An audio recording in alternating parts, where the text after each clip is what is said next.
The bell tolled at midnight. It wasn't the ordinary chime that marked curfews at the academy or the calls to prayer in the temple. No, this one was deeper, older, a sound that rattled the marrow and made the shadows tremble. The death bell of the arcane tower. It only rang when a great archmage fell. And this time it tolled for my grandfather. I stood in the tower's great hall, staring at the carved obsidian doors to his chambers. They were closed now, sealed forever. The boy who had run to fetch me was pale with fear, stammering that the old man was gone. I didn't cry. I didn't scream. Instead, I felt cold clarity, because I knew exactly what came next. In the book I once read, the girl called Ximena wept here, inconsolable. She clutched at the robes of her so-called friends as the vultures swooped in, smiling sweetly even as they stripped her bare. Too kind, too generous, too blind to the blood in the water. By the end of her pitiful tale, there had been nothing left of her but ashes, her smile still in place, as if she didn't understand she had been devoured alive. I pitied her truly. But I was not her. Not anymore. The first test came swiftly.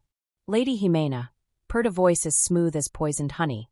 The Marquis of Delora arrived draped in mourning black, though his jeweled rings sparkled too brightly for grief.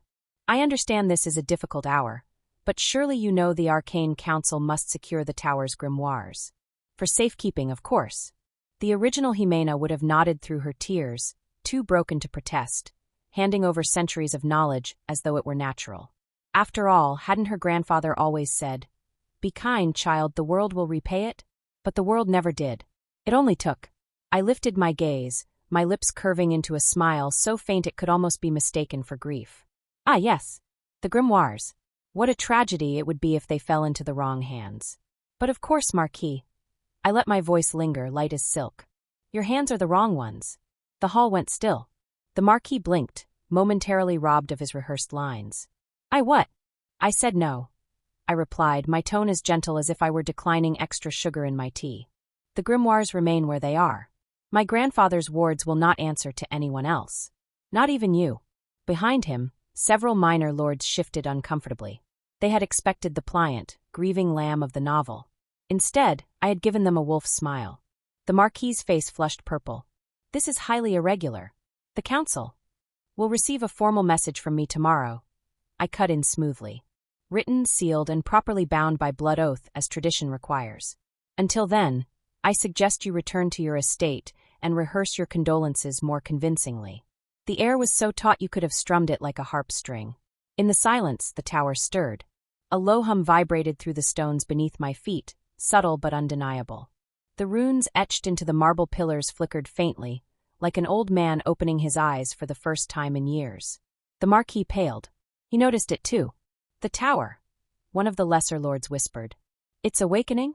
I tilted my head, feigning mild surprise, though my pulse raced. The tower had never stirred for the original Ximena. It had watched her demise in silence, a loyal hound without a master. But now it answered to me. Strange, I murmured, placing a hand against the warm stone wall. It seems my grandfather has not left me alone after all. The Marquis stuttered something about returning later and stumbled out of the hall, his entourage scrambling after him. Their retreat echoed down the corridor like rats fleeing a torch. When they were gone, I let out a breath I hadn't realized I'd been holding. The tower thrummed under my palm, steady and strong. So this was what it meant to refuse. To step out of the script, to deny them their easy prey. Already the world had begun to tilt, ever so slightly. I laughed softly. Poor, pitiful Ximena. Too kind, too generous, too naive. She had let them bleed her dry and still smiled at them as though they deserved her love. But me? I would not play their game. I would not be their stepping stone. And if they thought my refusal was shocking, well, this was only the beginning. The vultures did not give up easily. By the next morning, word of my defiance had spread across the academy like wildfire. Ximena has changed, they whispered, their voices dripping with scandal. She dared to insult the Marquis. She defied the council. Well, according to the latest rumors, I had also sold my soul to demons, seduced my professors, and stolen half the tower's artifacts in the night. Impressive, really. I hadn't even left my chambers. It didn't take long before they came knocking, they, of course, being the shining stars of the academy. The supposed heroes. Ximena, drawled Lysander Valkyr, heir of the Duke and Golden Boy of the realm. His smile was perfectly practiced, just the right balance of pity and charm. In the book, he had been the male lead. strong, noble, shining as the sun. In reality, he was a self-satisfied peacock in gilded armor. "You must be under terrible strain," he continued, stepping into my study as though he owned it. "Grief makes us say the strangest things. Why don't you hand over the tower's keys, and I'll see that everything is properly managed in your stead." Ah yes. In the book, the original Ximena had done just that. Grateful tears in her eyes, she had thanked him for his kindness while signing away her legacy. I set down my teacup and met his smug gaze. "Lysander," I said sweetly, "do you know what happens to a fly when it lands in a spider's web?" He blinked. "Pardon? It thrashes," I explained, swirling my tea, believing it can escape. "But the more it struggles, the deeper it is bound. It's fascinating, really." I sipped delicately. "Don't you think so?" His smile faltered. Behind him, the so-called heroine cleared her throat. Celeste, the darling of fate. She had entered the academy as a commoner, blessed with extraordinary talent and a pure heart, or so the novel proclaimed. In truth, she wore her innocence like armor, a mask polished to perfection. "Ximena," she said softly, her doe eyes wide with concern. "We only want what's best for you. You've changed. You used to be so kind, so generous. Surely you wouldn't let grief twist your heart." Ah, there it was. The accusation veiled as pity. I leaned back in my chair, letting sunlight stream across my hair like a crown. "Changed? No, Celeste. I've simply stopped being useful to you. There's a difference." Her lips parted in shock, the rehearsed lines crumbling on her tongue. "You?" Lysander bristled. "How dare you speak so?" Before he could finish, the chandelier above flared to life. Crystals blazed with blue fire, the tower responding to my irritation. Books leapt from shelves, fluttering open with a storm of pages. The runes carved into the walls glowed faintly as though laughing. I hadn't even raised a hand. The two of them stared wide-eyed. In the book, the tower had been mute stone, its secrets sealed. Now it hummed like a heartbeat around me, recognizing me as its mistress. I smiled, letting them drink in the sight. "The tower disagrees with you. And frankly, so do I. Now, unless you'd like to join the Marquis in rehearsing more convincing lies, I suggest you leave." They retreated, flustered and pale, though not without tossing a few parting words over their shoulders. "You've changed. You've become cruel. You'll regret this." Yes. I'd heard it all before, from the book, from their mouths, from every opportunist who believed kindness was weakness. But oh, how glorious it was to say no. The days that followed were almost indulgent. The tower, once cold and silent, blossomed around me. Enchanted staircases carried me where I wished without complaint.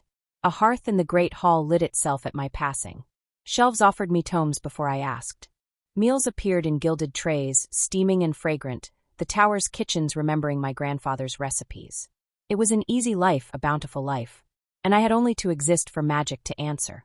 I walked the halls in velvet gowns, my hair braided with living threads of light, while students and servants alike gaped in awe. I never raised my voice, never broke a sweat, yet each step seemed to shine brighter than the last. Meanwhile, the heroes floundered. Without their convenient foil, Celeste's charm dimmed. Without my library and resources, Lysander's progress stalled. They grew restless, desperate, whispering louder accusations. "She's heartless. She's selfish. She's fallen to darkness." The irony was delicious. I remembered how the original Ximena had smiled as she gave them everything. Her family's books, her inheritance, even her dignity, all in the name of kindness. And in the end, they had abandoned her to die, her generosity repaid with betrayal. Grandfather had raised her to be soft in a world of teeth. Too kind, too generous, too naive. And she had been devoured. But me? I would not play their game. I would not gnash and claw like them either. I would simply live gloriously as though the world belonged to me, because within these tower walls it did. And as my laughter echoed through the halls, the tower laughed with me. The Academy's grand assembly was meant to be Celeste's stage. Every year, the brightest students displayed their magical progress before nobles, professors, and the council. In the book, this had been Celeste's moment to shine. Her humble beginnings contrasted against my pitiful floundering, winning her admiration and sympathy, while I had played the convenient fool. This time, I was not in the mood to play. When I entered the hall, whispers rippled through the crowd like a current. My gown was midnight velvet, embroidered with constellations that shimmered faintly as I moved. The tower had provided it, conjured from its own fabric stores as if eager to dress its mistress. My hair gleamed with silver threads of light, another of the tower's little indulgences. "She's glowing," someone whispered. Did she always look like that? Another murmured. Lysander and Celeste stiffened on the dais, forced to smile as though my presence didn't rattle them. Professor Aldwin cleared his throat. Lady Ximena, you will demonstrate last. Let us begin with the others. And so the performances began. Fireballs, elemental shields summoned familiars. The usual. Each display received polite applause, though nothing extraordinary. Then Celeste stepped forward, radiant in her innocence, conjuring a garden of blooming lilies from raw manna. The crowd gasped, enchanted by her delicate beauty. She basked in the admiration, her eyes flicking toward me, searching for envy.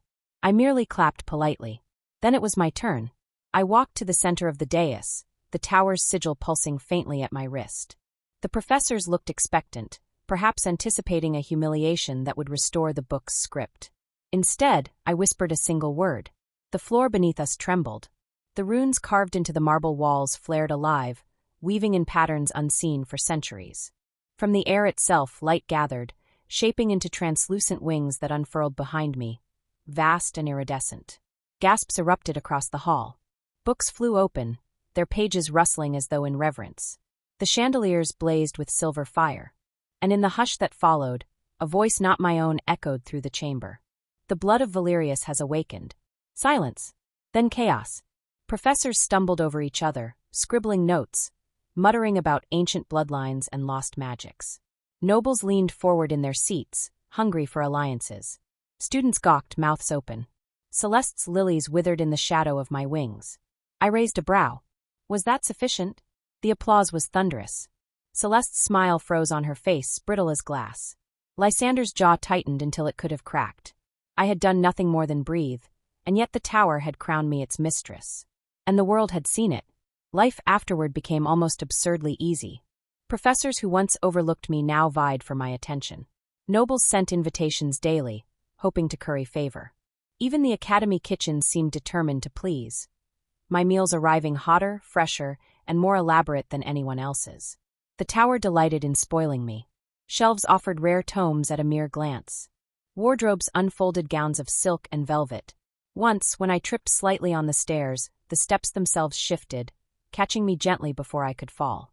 It was a life of abundance, magic woven into every breath. I lived as though the world bent itself around me. And still they said I had changed. Ximena, one girl whispered as I passed, her voice carrying. She's not the same. She used to be so sweet, now she's cold. Another sniffed. No, worse. She's cruel. Heartless. Did you see how she looked at Celeste? Like she pitied her. Oh, how right they were. I remembered the original Ximena, smiling sweetly as she handed her grimoire to the very friends who would betray her. I remembered her tears when they abandoned her, her smile trembling but never breaking. I remembered her pitiful end, dying alone, still believing kindness would save her. I pitied her, yes, but I would not become her. And the more I refused, the more their world cracked. Celeste no longer shone. Without my humiliation to highlight her purity, her innocence looked pale and hollow. Lysander, stripped of my tower's resources, floundered in his studies. Their supporters grumbled, disillusioned. The script they had clung to was unraveling thread by thread, and they had no idea how to stop it. I, meanwhile, did nothing extraordinary. I studied, I dined, I laughed softly in the tower's sunlit halls. I lived bountifully, effortlessly. And each day I shone brighter. One evening, as I wandered the tower's library, a hidden door opened before me with a creak of ancient hinges. Behind it lay a chamber I had never seen, walls covered in shimmering runes, at its center a mirror framed in silver and bone. The tower whispered in my mind, yours. I approached, my reflection rippling. For an instant I saw her, the original Ximena. Her smile was gentle, her eyes tired, her arms burdened with the weight of others' demands. She looked at me with something like longing, as though she wished she could have been this version of herself. I reached out, touching the cool glass. Rest, I murmured. Your suffering ends here. I'll live for both of us. The image dissolved, replaced by another, myself, crowned in starlight, standing before a world bent to its knees. I laughed softly. How ironic. The book had made me the stepping stone. But by stepping aside, I had become the storm. Desperation is a foul perfume. By the time the leaves turned gold, Lysander and Celeste were reeking of it. Everywhere I walked, whispers followed. She practices forbidden magic. She struck a deal with demons. She bewitched the tower itself. Amusing. None of it was true.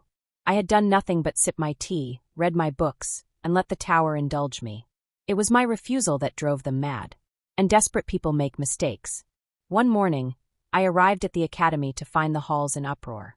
A professor had collapsed, his mind scrambled by dark magic. Evidence, oh so conveniently, pointed straight to me. A charm found in his office, etched with my family crest. How clumsy.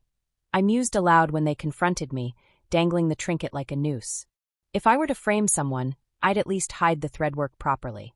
See, the sigils are reversed. Sloppy. Gasps rippled through the crowd.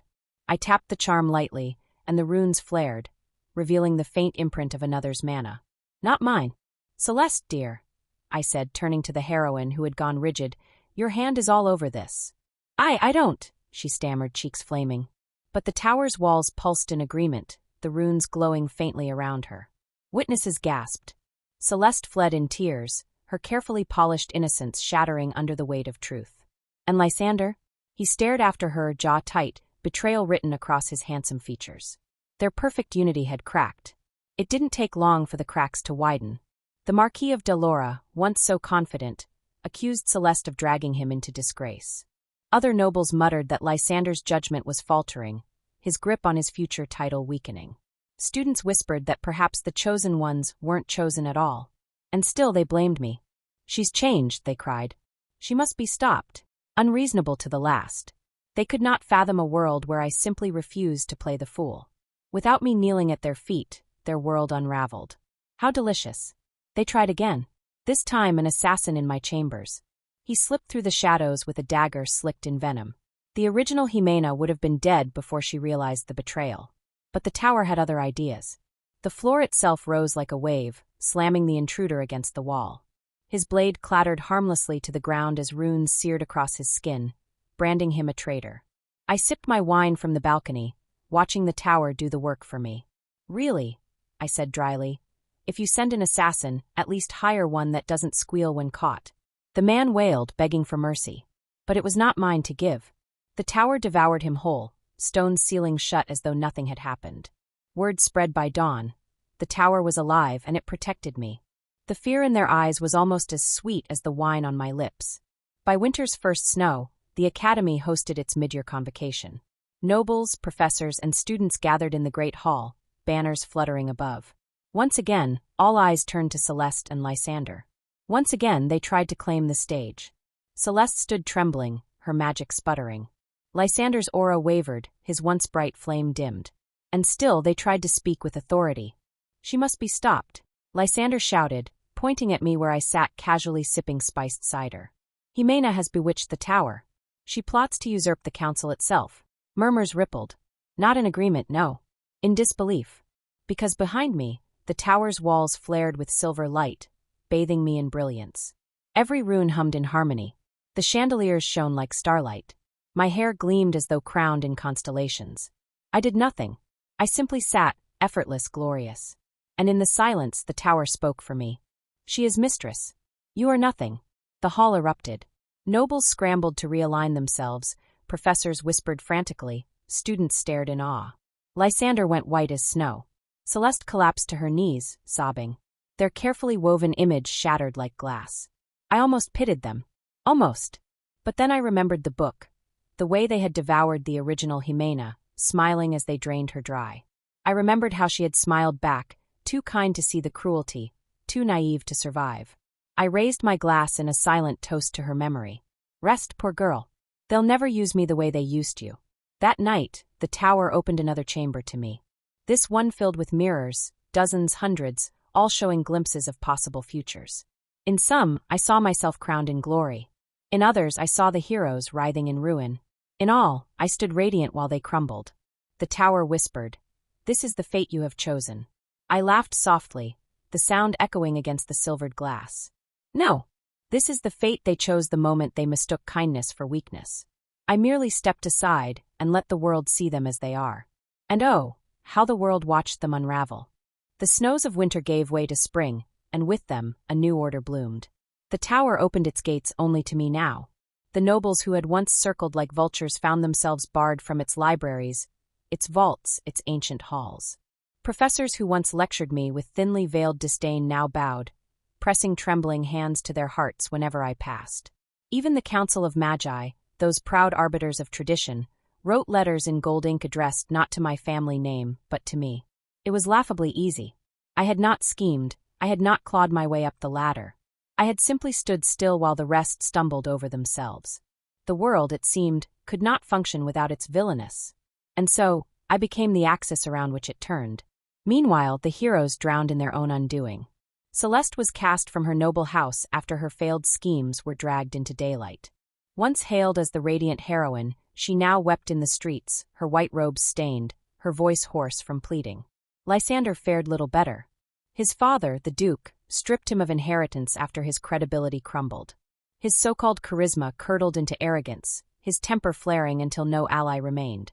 The boy who was meant to rule ended up a shadow skulking in taverns, glaring at me from across crowded rooms. They hated me. Of course they did. But they hated themselves more, for without me to play the fool, their story had no stage. I lived as I always should have. Breakfasts of fruit conjured fresh by my magic, blossoms dripping with dew. Afternoons wandering tower chambers that unfolded like dreams, gifting me spells older than empires. Evenings sipping wine by the hearth, the tower's silver runes glowing in contentment at my feet. When I walked through the academy, students whispered not in ridicule but in awe. Professors debated how to classify my magic. Was it tower-born sorcery or something older? Nobles sent gifts, apologies, proposals. I declined them all. I needed no one. I needed nothing but myself. And oh, how I shone! It should have been sweet, yet one shadow remained in the back of my mind. Late one evening, when the tower was silent and the mirrors of fate glimmered faintly, I thought of her, the original Ximena.